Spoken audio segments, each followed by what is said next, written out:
Sindhi culture day मनाने वालों ने मुझे अपना पुलिस वाला समझा कि मैं पुलिस वाला हूँ, जबकि मैं पुलिस वाला नहीं हूँ।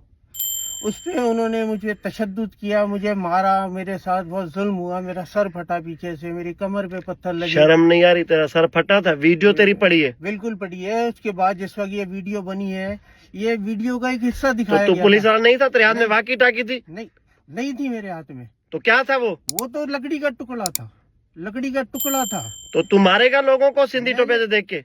मैं तो खुद कल्चर डे में था, मुझे पुलिस वाला समझ के- तेरा क्या काम कल्चर डे में? तुझे इतनी गैरत होती तो बच्चे को मार रहा था, गालियां दे रहा था? मैं सिंधी गाली हूँ। कैसे दी तूने? वो सिंधी बता, सिंधी में बता कैसे कर दी? भाई मैंने उसको बहन का बोला, नहीं मैंने उसको गाली दी, मैं उसकी माफी मांगता हूँ। नहीं, मैंने सिंधी में सिंधियों को- दूसरी गाली दी थी तूने। मैंने सिंधियों को गाली नहीं, नहीं उस दी थी। लड़के को सिंधी में दी थी, वो गाली दे, वही टोन से दे। वही बोला था कैसे? मैंने उसको। पुट रंडी के पुट